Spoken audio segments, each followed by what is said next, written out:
Hello, everyone, and a warm welcome to our spring series of Fellows Public Talks. I'm Claudia Rizzini, the Executive Director of the Fellowship Program at the Harvard Radcliffe Institute. It is my pleasure to introduce Patricia Alessandrini, our Rieman and Baketel Fellow for Music. As listeners of traditional Western music, we bring a certain set of assumptions to the sounds we associate with musical instruments. We watch a violin bow slide across a string, and we expect to hear a certain note. We see a pianist's hand play 3 keys and anticipate a chord to ring out. But what happens when the sound we hear doesn't match the sound we expect, either by physical or digital manipulation? Such magic is at the heart of Patricia's compositional work. As a composer, she utilizes robotics and computer engineering to transform the seemingly ordinary into the extraordinary. Patricia's pieces hinge around unexpected instruments: a piano machine that interprets physical input and electronically stimulates piano strings is a key component of Ada's song, her homage to computer science pioneer Ada Lovelace. She also uses microprocessors to reconfigure everyday domestic objects like steam iron into responsive instruments, reacting in real time to a singer's actions. In her compositions, the feminine and the technological are inextricably linked. While at Radcliffe, Patricia has been working on a cyber-feminist musical theater piece based on a libretto by novelist Alexandra Kliman. Along with her Radcliffe research partners, she has been investigating techniques in soft robotics capable of singing and reaching to the biosignals of the people nearby, reacting to the biosignals of people nearby.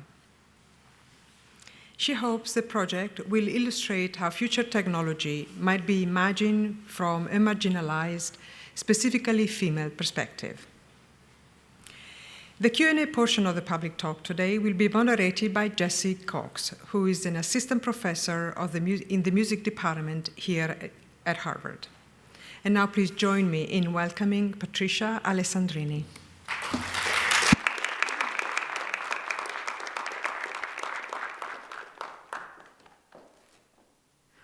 Thank you, Claudia, for that very kind introduction. Thank you to the Radcliffe Institute and all of the staff and all of the fellows who I've been enjoying exchanging with so much. And thank you to everyone who came today and who is tuning in online. So today I will be talking about a music theater and installation project. So this presentation will be in 3 parts. First of all, I'll give a little introduction to some previous works, some of the works that Claudia mentioned, and themes that are relevant to this project. I'll talk a little bit about cyberfeminist theory, and specifically as soft robotics as a feminist paradigm. And then I'll focus in on a specific aspect, which is creating a singing, empathetic creature pet with soft robotics. So here are some of the studies that I've done. You see it's somewhat interdisciplinary between computer music and composition. And these are the places that I've been teaching or have taught at in the past. My background is also somewhat international. These are in 4 different countries. And I wanted to contextualize my work, first of all, by pointing to the work of other artists and researchers in related areas. And just a little shout out that actually you can see some of this work by one of my collaborators, actually 2 collaborators, Frida Aptan and Seth Parker Woods, in a streaming this Friday. If you look that up, My Heart is a River, you will find it on YouTube. And so just to talk, I'm going to show very, very briefly 4 works that span roughly the last 10 years or so. And these are some of the themes that come up and that are important to this current work. So first of all, inclusion and multimodal experience. Biosensing, specifically in Orem, which will be important in this new work as well. methodologies for co-design, physical properties of sound, just as Claudia was describing, in the act of creating sound in the physical world, and of course, feminist perspectives on technology. So to start with Aurum, this was realized in collaboration with Kinetech Arts during our 4-month residency at the 836M Gallery in San Francisco. And what it bears in common with the work now is, first of all, the use of biosensing. And multimodal experience. And in this case, the multimodal experience of sound consists of haptics, which is the tactile sensation of sound, and cymatics, which is the visual representation of sound waves. That's what you're actually seeing there, that is being created with vibrations in water and reflections of video projection.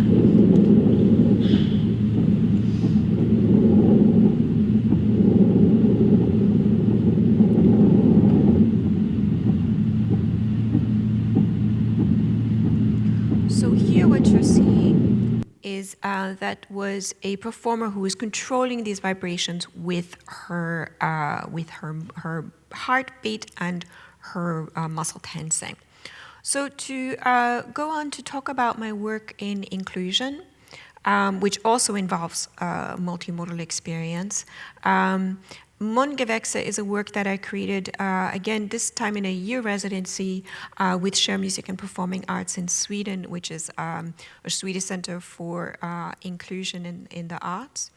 And I've written about this work with my collaborator, Frida Abtan, who I mentioned earlier, who created the interactive video for this work. These are 2 research projects that involve inclusive design, specifically in online experiences. And the second one is a project in course right now. And these are some of the organizations that I've been working with. So what I'm going to do is show you a trailer that will show some of this work.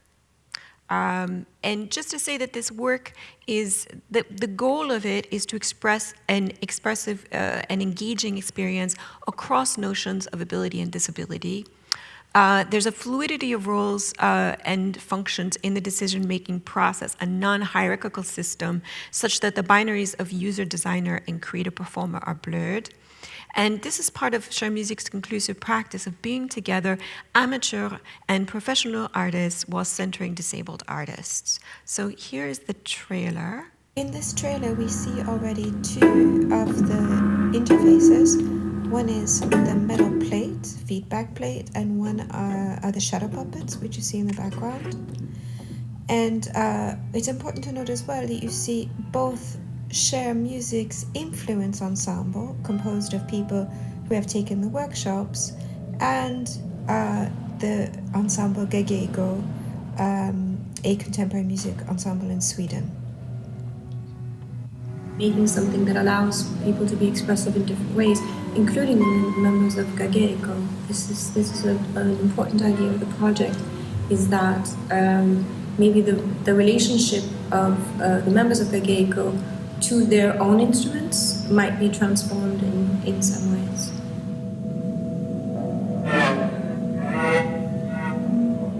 It's really about using the body to perform. So now I'm going to speak about Ada's song, which Claudia mentioned. This is also a design project. And in this case, this is, as described, a machine that mechanically excites the strings of the piano. And I'll show you a little bit of what that looks like. Here we go. And here you see it controlled by a keyboard. And you can see I'm really pushing on that keyboard. And what I'm doing is I'm changing the dynamic, the amplitude, dynamically over time, which is not usually something you can do with the piano. And that's one of the reasons I was interested in working with it this way, to create this continuous kind of sound, also to create more sophisticated control mechanisms that would allow people to have all different kinds of input for it. So using gesture, and in this case, if we're at a song, what's happening is, first of all, the work itself is created using artificial intelligence, but there's also real-time machine learning that allows the piano to react to the performers, hopefully in appropriate ways in the performance. So I'll just show you a little, just a minute of what that sounds like. And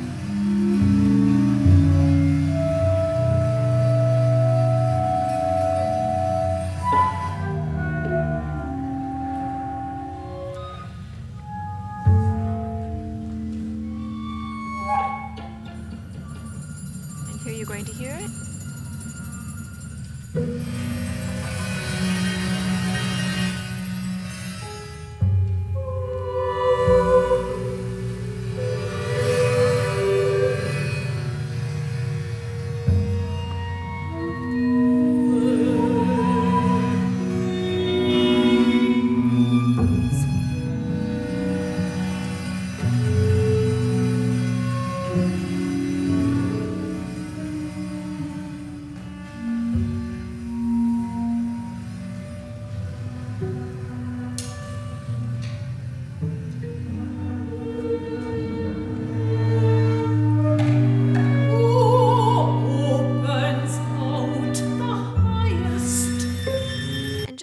Those are the same performers that are going to be involved, Marisol Montalvo and Schalfeld, in the opera project that I'm going to be showing you in a moment.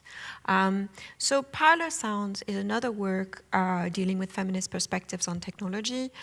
In this case, it's a staged work, and in which gender dynamics are represented and enacted in a home environment through technologies which transgressively repurpose household devices into electronic instruments. So here we see, you see in that picture, Pei Chen, the soprano actress in the work, and you see her with a vintage radio, and that vintage radio actually has been repurposed into an electronic instrument. And also there is an iron, which she uses in the work. And this iron is equipped with a microphone, a sensor, and also transducers, so it becomes a self-contained instrument. It actually transmits the sound into the ironing board, which amplifies it. So in Parlor Sounds, I'm considering this as part one of a diptych of past and future depictions of women interacting with technology in a living space, and this current work will complete that diptych. So this work is very much influenced by feminist theory, in particular Judy Wiseman.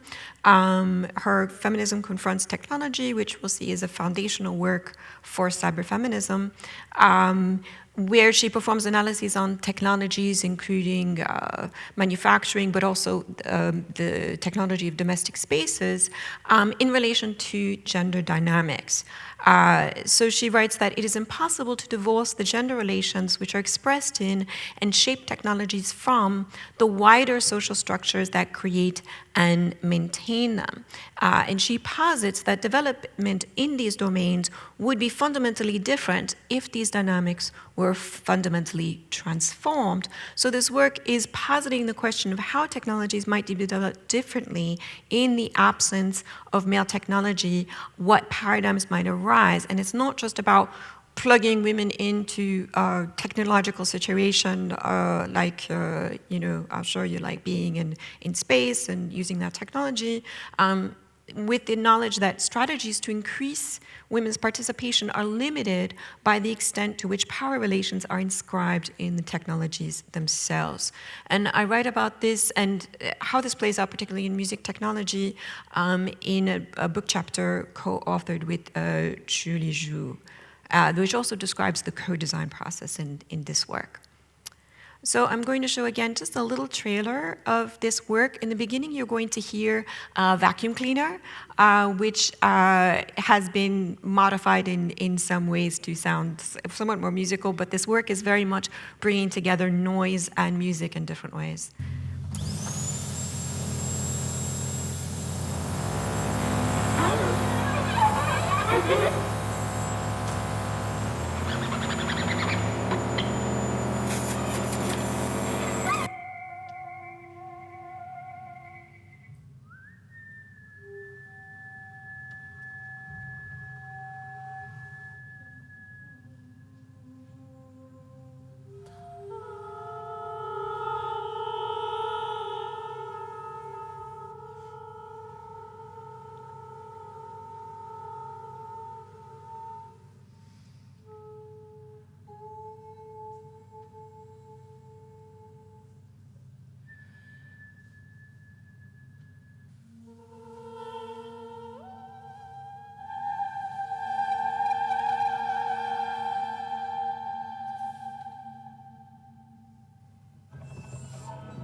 So then you'll see afterwards in this trailer the scene with the iron and so on.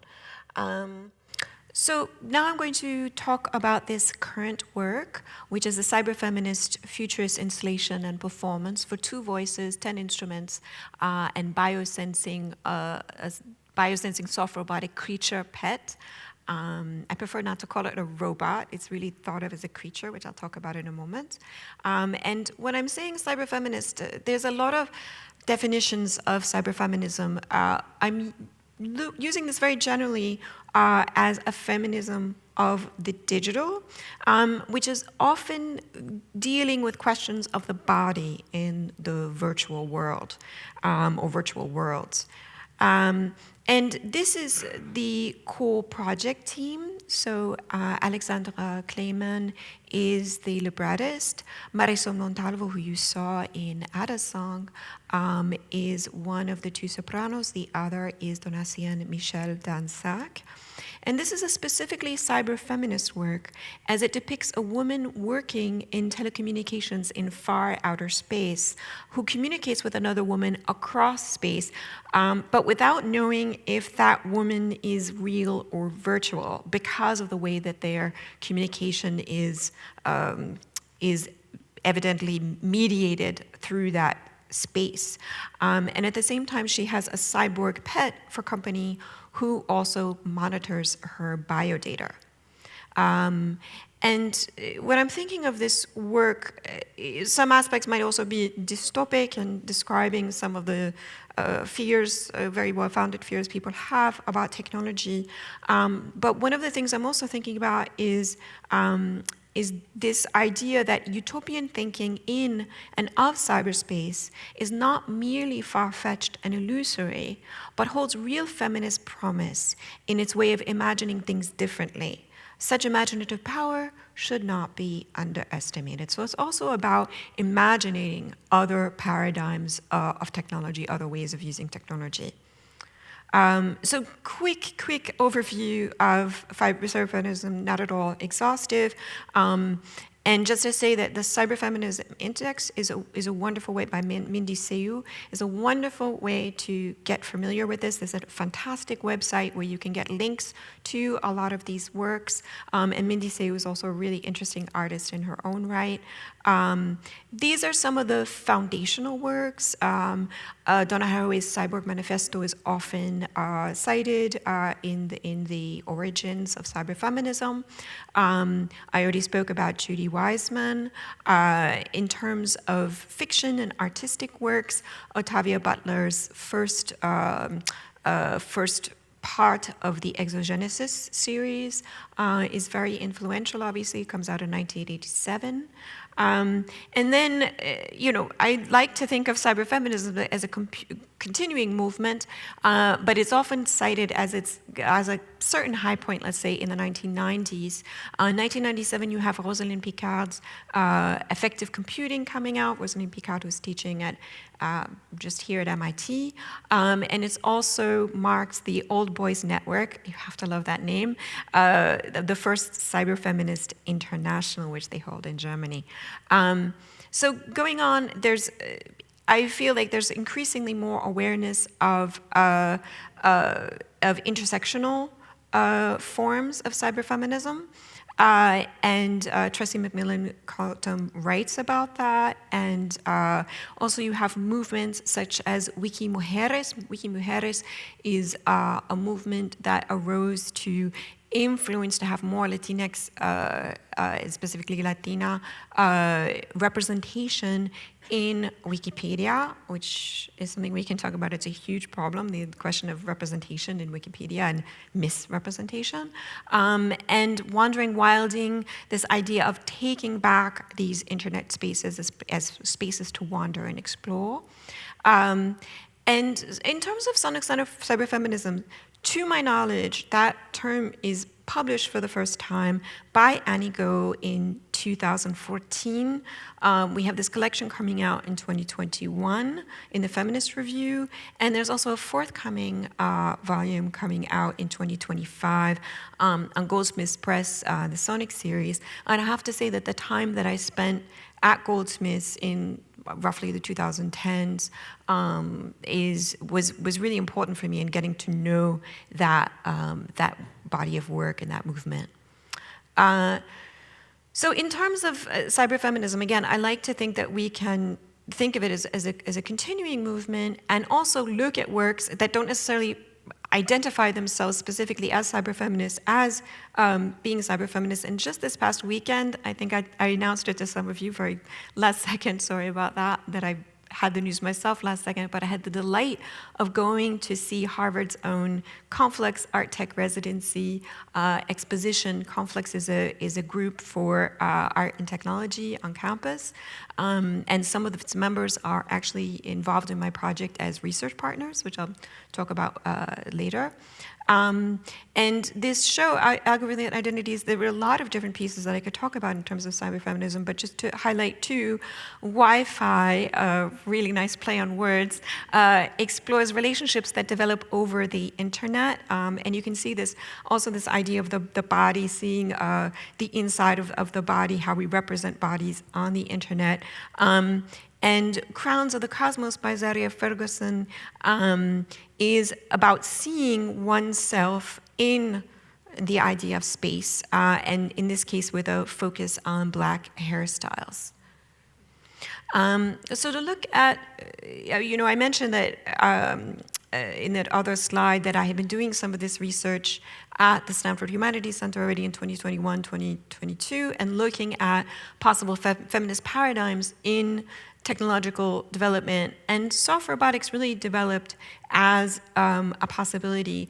And again, by a wonderful confluence with and serendipity with the Conflicts Collective, they actually did a project with soft robotics called Affective Robotics, obviously having to do also with affective computing, in spring of 2024. And I think their description of soft robotics is really apt here. This is a project on affective robotics, robots that move in a way that moves us. Traditionally, robotic movement is directed by action goals, grab this object, rather than expressive goals, this is what it feels like when I am anxious. Yet the advent of soft robotics, robots made from compliance materials, has ushered in the possibility of actuating organic enteric movement that can help us express the ways of our own feelings might form and further within our bodies. So I had only very, very little experience before this with soft robotics, which was a hackathon project in which my team designed a soft robotics device specifically for non-binary participants. So this is the controller, which is made of silicon, and it has sonic and haptic feedback. Again, haptic being the tactile sensation of vibration. And that is used as a remote device to control an excitation device. And what you see there, this is described by this journalist here. And by the way, you see us actually hacking. That was the idea, to hack existing sex tech. And you see also the casting process there of how the silicon is made, and I'll show you a little bit more in detail how that's working. But basically, this excitation device is not only vibrating, but it can actually clasp, and that is movement that is made using soft robotics, using air. And we won Best in Show and won some very expensive, nice vibrators, which actually I use in my work in different ways. So to show you just a little bit of soft robotics, again, big shout out to the team of research partners. Thank you, Annie, for being here today, and thank you all for your work. This is something that we worked on in the Reef Maker space here. It's based on the NewNet actuator, and you can see how that has sort of a tentacle that has this bending motion. And that's Peggy Yin, who is pictured there, inflating that to test it.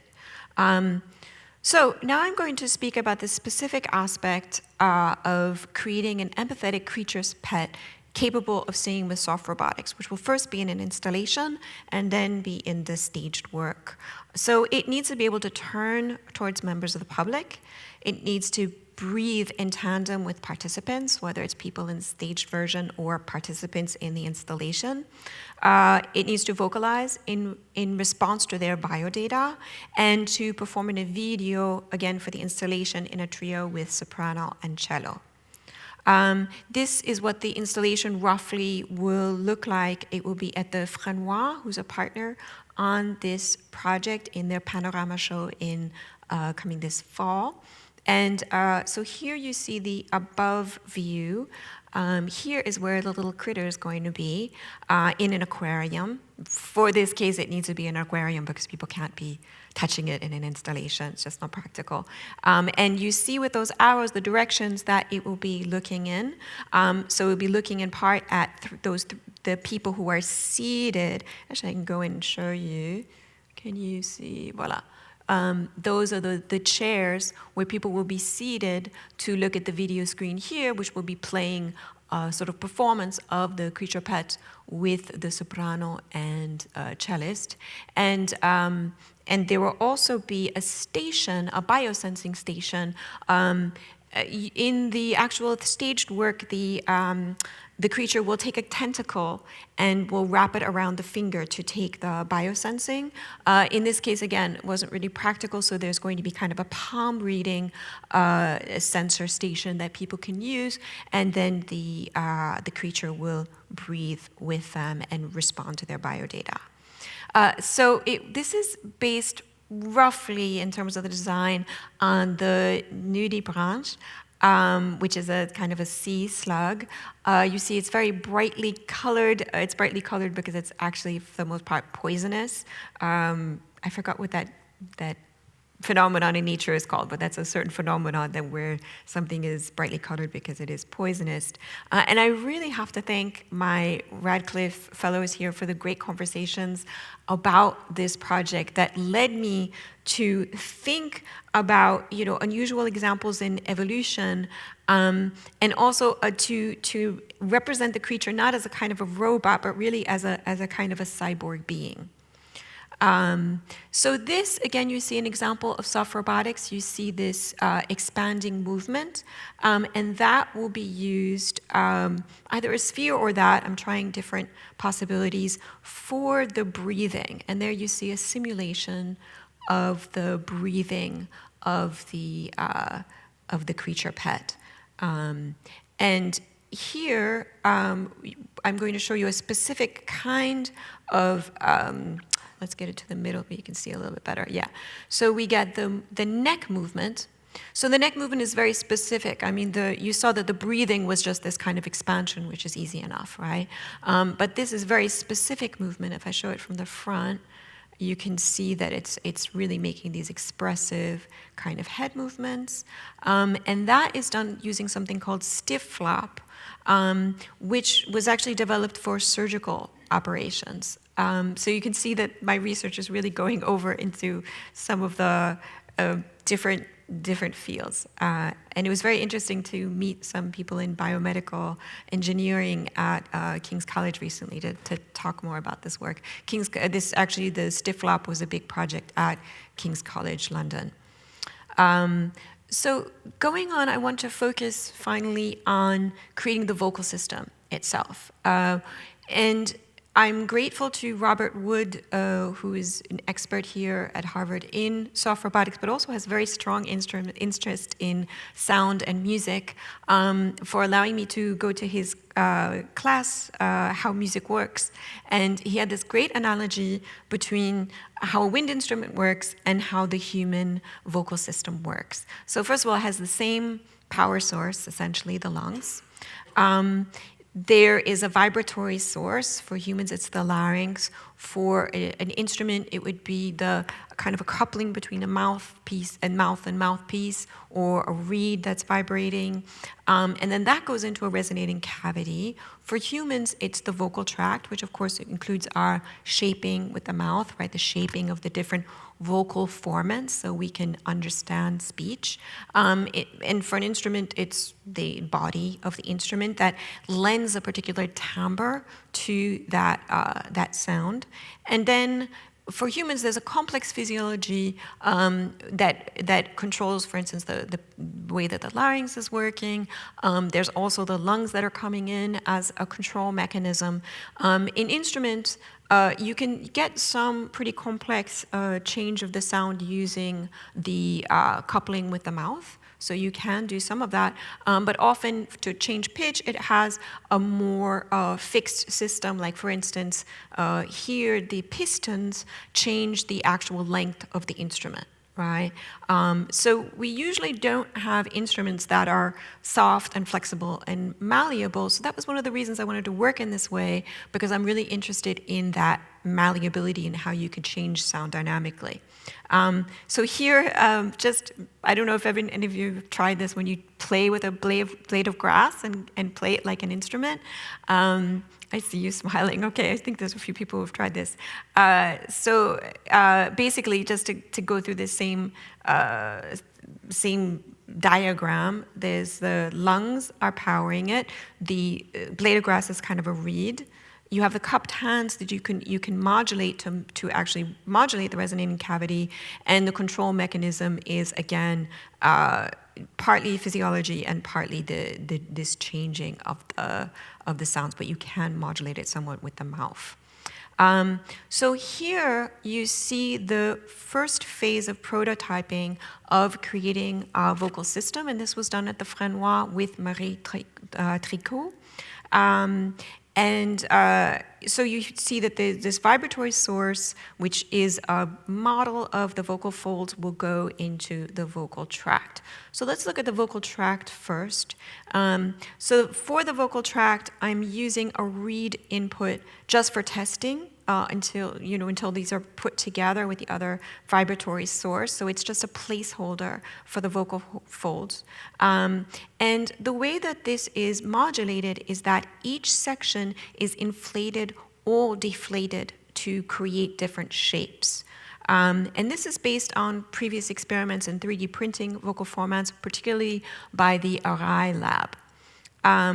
And so here are, just to start with, we printed out some, with 3D printing, some vocal tracks to try some different shapes and these particular soft shapes that we're going to have with the soft robotics. And so here you're going to hear a video. Please bear in mind that reed is very noisy. So it's just a noisy sound that's being modulated. I needed a rich source to modulate. So this is not beautiful music.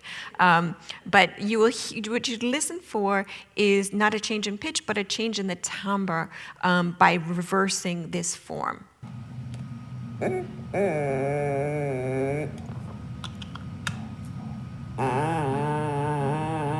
So you hear a distinct difference in the timbre. And then the next step was to create a flexible version of that using casting of silicone. Again, not the greatest musical work. But you can hear that now flexible changes in sound. Okay, so then what actually has to happen, this demonstrates how each section will be inflated and deflated. So you can see on the right-hand side that getting smaller, and then when I go back to the beginning, it is, well, oh, it's open. Okay. Trust me on that. Now creating the vocal folds. This is a very complex system. So those of you who are in the medical field know that the vocal folds is a very complex system. In fact, made of different kinds of tissue. Now I've been trying with some different kinds of silicone, but really even just casting in one kind of silicone is not at all sufficient to be able to do this. However, this is just a demonstration showing how the pitch could be changed by stretching these vocal folds in different ways.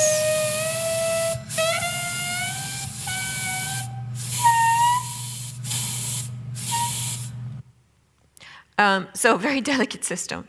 So in terms of the conclusions of this prototyping are, yes, getting the sound into the vocal tract will work. The vocal tract is a lossless system. You saw the syringe, right? That was inflating that one area, and you can inflate and deflate with the syringe using a motor to actually mechanically open and close that, and the air stays within the system. I mean, you might get a tiny leak, but you try to engineer things so that does not happen. But the vocal folds is definitely a lossy system. You could hear all that air going out, right? So for an installation that needs to be there for 3 months, it's just not very practical. So I've been looking at other vibratory sources that then use a different power source, and I've decided the most practical between the vocal folds or the reed would be, in fact, an electronic or a mechanical pulse. And maybe some of you have heard sometimes when someone doesn't have the use of their larynx, they're using a kind of pulse generator, which they can then modulate with their vocal tract, and so that's roughly the idea of how that would work. And in terms of the design, here is where it would fit in. So we saw already the breathing mechanism, which you see in red, and then the neck movement mechanism, which is the stifflop, which you see there in green. And this, it's a little bit small, so I'll zoom in, is where the vocal tract will be located. Again, this is just a creature that doesn't have to function in the same way as anything else. So it's going to have polyphony with these kind of tentacles coming out, and the idea being is that they will be transparent, so that you can see the movement of this kind of vocal tract happening with that inside. So basically, there will be a sound source, an electronic sound source that is going through that cavity, and that is then being modulated using the syringe system, which will inflate and deflate. So that before I wrap up, I just really again want to thank the Radcliffe research partners, Annie, Catherine, Peggy, and Sophia. And you see them here hard at work, working together to set up the 3D printer in my office, which has been really useful. And that's our little mascot, the 3D printed Nudibranche. And I also want to really thank De Frost for their work. Marie Tricot, who's prototyping, you saw there. We've been working together very closely these last 2 months. And Konstantinia Leonenko, who has also been working on some models. So thank you. If you want to listen to more of this, you can find this and other things on YouTube. And thank you very much for tuning in and for coming, and I look forward to hearing your questions. Thank you.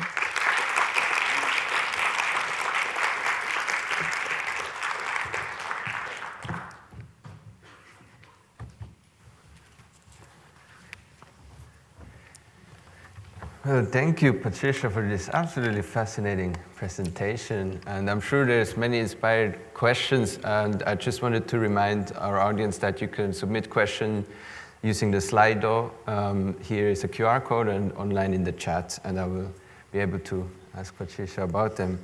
But maybe to start, I wanted to ask actually about collaboration and your process of developing these new instruments or instrument modifications, because I find it so fascinating that you involve so many voices and or disciplines, as you said, objects and sights and ways of sensing that are usually not really part of the music composition process. So I'm very curious how you even just go about that and how that starts for you. Yeah, thank you. It's been exciting to both learn skills and share skills as part of this work, and I think that's partly what it's about in a way. One of the things that I mentioned the publication about parlor sounds, and one of the things I write about there is the ways in which a process can bring people in. For instance, in that work, Pei Chen, who you saw, she actually went to a circuit bending workshop, which we hosted at Goldsmiths with Nicholas Collins. So if people in music know, he's someone who wrote handmade electronic music and is very well known in the field. And so when she was using these instruments, she actually had the capacity, if needed, to repair them. And it actually happened. There was a point when I was very busy, and she said, "Oh, something just broke. Can I just fix this myself?" I said, "Yeah, please go ahead." So the idea that you not only have the knowledge of what you're using, but you really deeply engage with it. And I think that's why it's really important, for instance, that Marisol is going to be working right away with the creature, because it really should be shaped as part of this work, and the libretto, everything else is being developed in this way. And it's also about roles in opera. I mean, you're familiar with this world, right? When I think of Marisol Montalvo and Donatien Michel Densac and all of the roles that I've seen them in, where all of their brilliance and intelligence and all the different aspects of their personality are just not given the opportunity to necessarily really shine. It's the hysterical blonde, it's the highly sexualized person.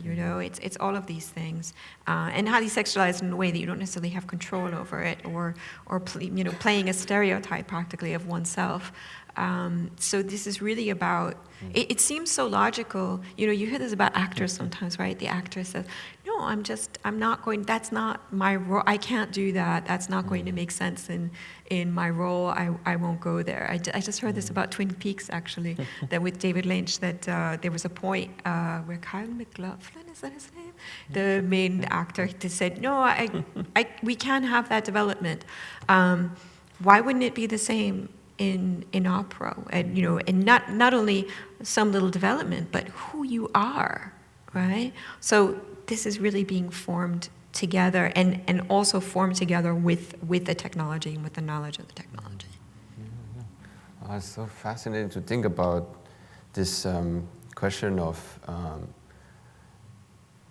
inviting people in. I think that's absolutely incredible. And there's a couple of questions that came in from the audience that I think relate in some ways. And one of them is, how can mimicking techniques be integrated into the project, or are they integral to the project, or relate to what is happening, or with maybe the creature?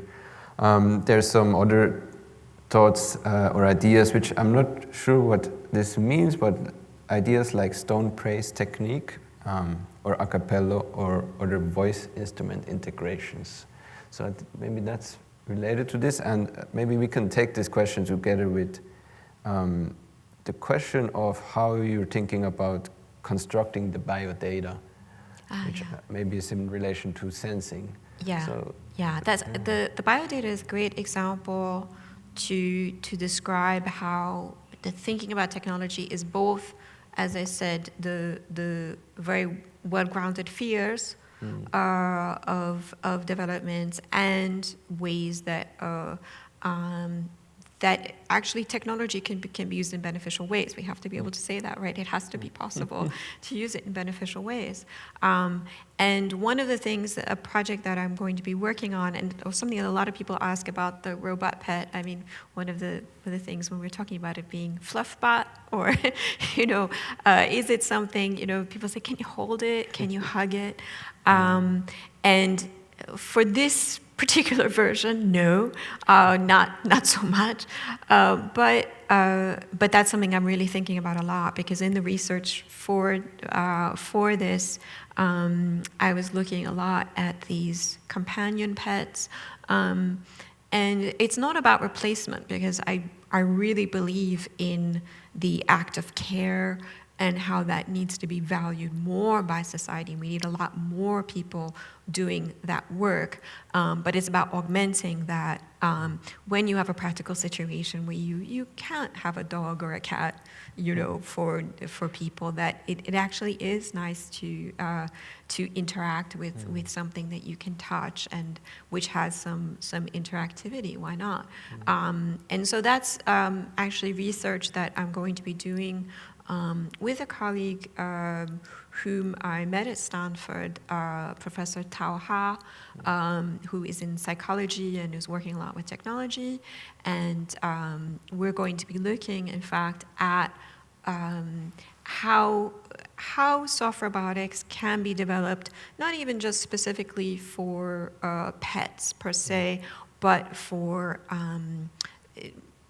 actually, just like the Conflux project describes, for applications in effective computing. So there's really those two aspects. There's the ways in which biodata can be used, and also in the project that I cited just very briefly, the MUSIT EU Horizon project.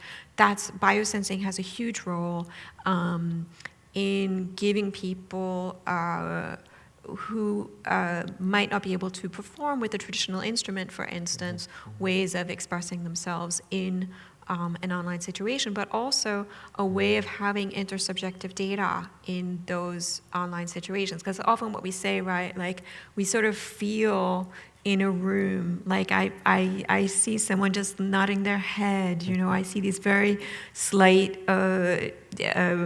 reactions, and there's a feeling, as a musician, you know that there's a feeling without looking at the public. And a really touching thing when some musicians talking among themselves, and one of the musicians being blind, non-seeing, and saying, they're feeling that they had of the audience in the room, with that, and then someone else confirming that, yeah, there's a good energy there, and confirming that with different senses. And anyway, that feeling for musicians is very important, right? And how can you communicate that over in an online situation? How can that kind of information be flowing in a way? So you need biosensing for that. So there are definitely very worrying applications and use of this data. And just to say, like, every time we do something that's free on the internet, basically we're paying with our data in some way, right?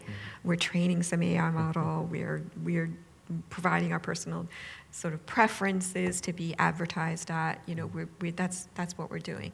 So it's really frightening, and it's really horrible. And what's going on with data right now in government is unbelievable, and it's a nightmare. But I still believe, I'm not going to give up with advocating for beneficial uses of technology.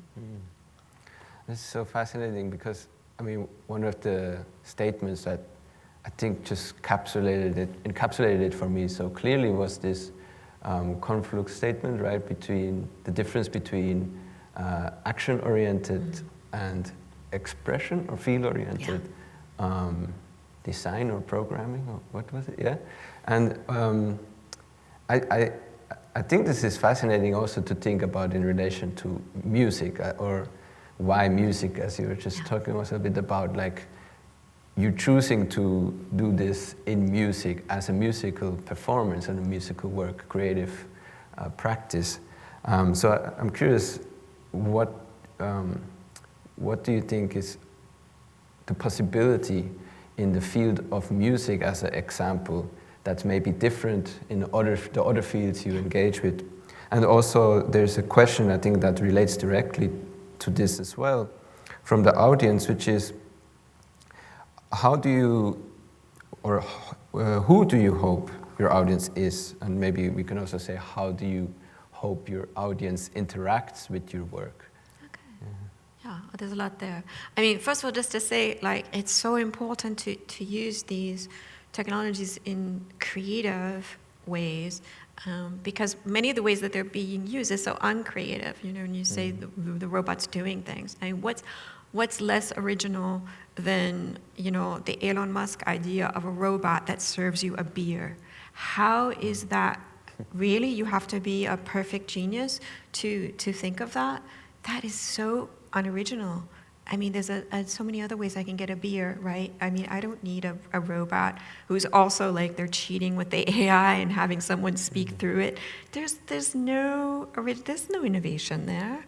So yeah, I mean, we have to find creative ways, and in music, there's so many possibilities and that's how I kind of came to robotics. Was, for instance, with the piano machine, this idea that. It came from conversations with people like Clarence Adou. Clarence Adou is one of the founders of the British Power Orchestra, and we were talking about what he looks for in an instrument, and he was saying, you know, he talked about when he was playing in an orchestra, and he would feel the vibration through his body, you know, and what an amazing feeling that is, and. You know, you can do a lot with speakers, but he was saying it's just so the physical production of sound is so interesting. So that's why I really went to using transducers, which transduce sound through objects, like you saw with the iron, and then to robotics, where actually the sound is coming from the piano itself acoustically. So I think that intervention, and again with creating the sound, there is going to be a little electronics.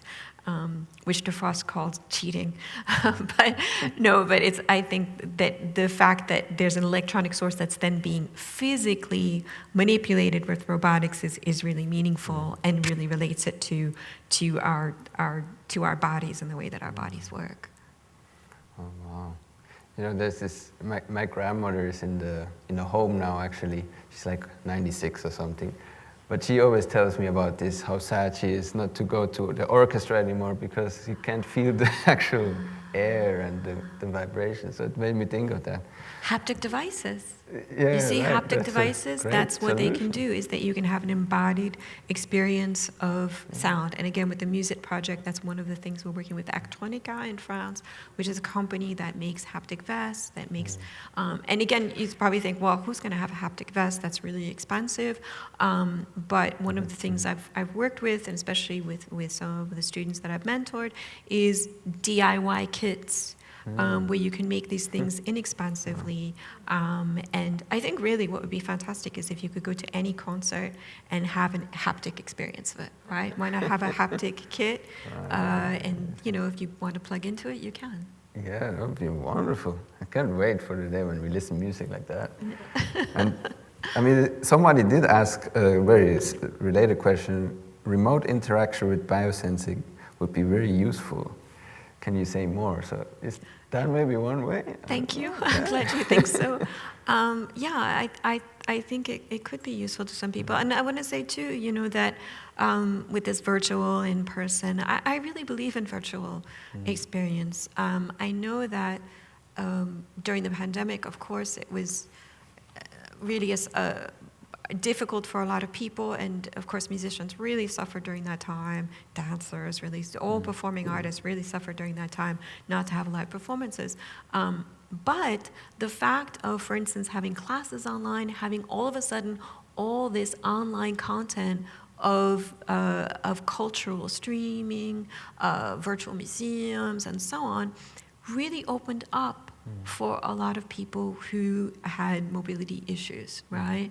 And that's a door that we shouldn't close. If anything, we should be augmenting that, because there's so many reasons that beyond those needs of a particular time, there's so many reasons that can be useful to people. Also, just the fact of connecting across countries, right? It's such a wonderful thing that we can do that. It's more ecological as well. So there's a whole host of reasons. It's I know sometimes there's.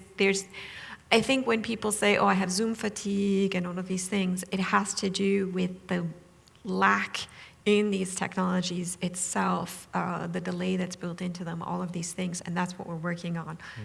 Low latency, uncompressed audio, all of these developments are really important to have a richer experience. And sharing one's feelings as part of that is definitely a part of it. Actually, one of the people we've been having conversations with is Ronnie DeSantis, who worked on the what is it called? The movie with the people with the Disney movie, which is about emotions.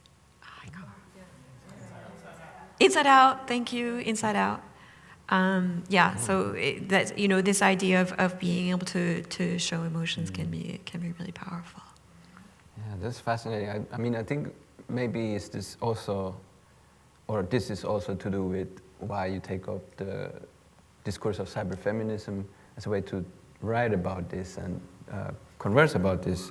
So I wanted to ask you a bit about what are some of the impacts or impressions you hope for this work to have, especially with regards to how you frame it through cyberfeminism and intersectionality and so forth. Yeah, and actually I realized I didn't answer your question because there was a lot there about the public, so that's a good way to answer that too. I think it's an important time to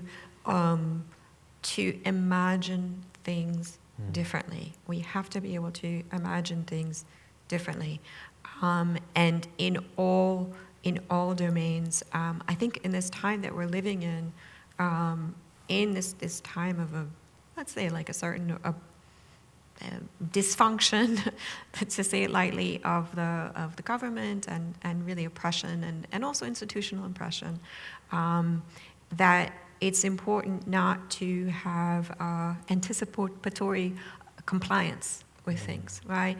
You don't want to be saying, "Oh, well, I can't do this because this is not going to be allowed, or I'm going to get in trouble for doing this." And and part of that is first imagining that things do not have to be exactly as they are. We do not have to have the restrictions that we have, and that we don't have to accept a reality that is being forced upon us.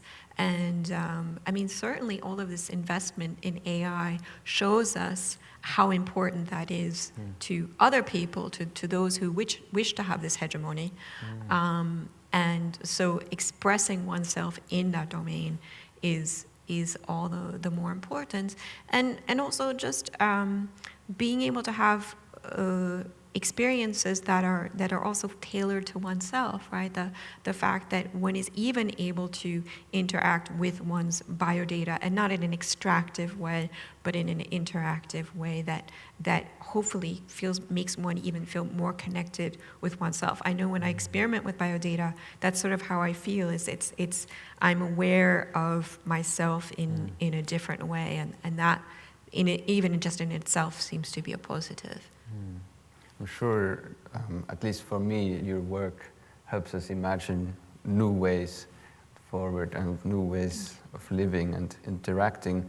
And as a last question here, I have a question which is an advice question. So what advice do you have for people testing out co-design as a methodology? Ooh, great question. I'm really glad you asked that. Just to say very briefly, the most important thing is to involve, what are often called participants, stakeholders, at all stages. I so often hear in design, make, test. Participants are not there to have things tested on them, right? The idea is really to be in the early stages of ideation. And that's how Mundgewächse worked, is that we talked about everyone was able to sort of shape their own scenes in that. So Peter Larsen, who had a lot of experience with 20 years of experience now with different electronic instruments and interfaces, he said, I want to create a color organ. I wouldn't have thought of that myself, and so we worked together to create something that that I wouldn't have been able to do if I had just said, I'm going to make a thing, and then, Peter, you have a lot of experience, test it. There's so much knowledge there that is precious, and that will really improve your design process. Well, thank you, Patricia, for this really fascinating presentation and interesting Q&A. And I thank also all of you, the audience here and the audience online, for the questions and for listening.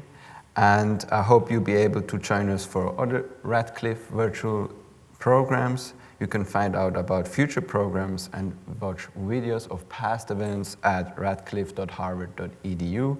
And thank you again for joining us, and have a great rest of your day. Thank you. Thank you, Justin. Thank you.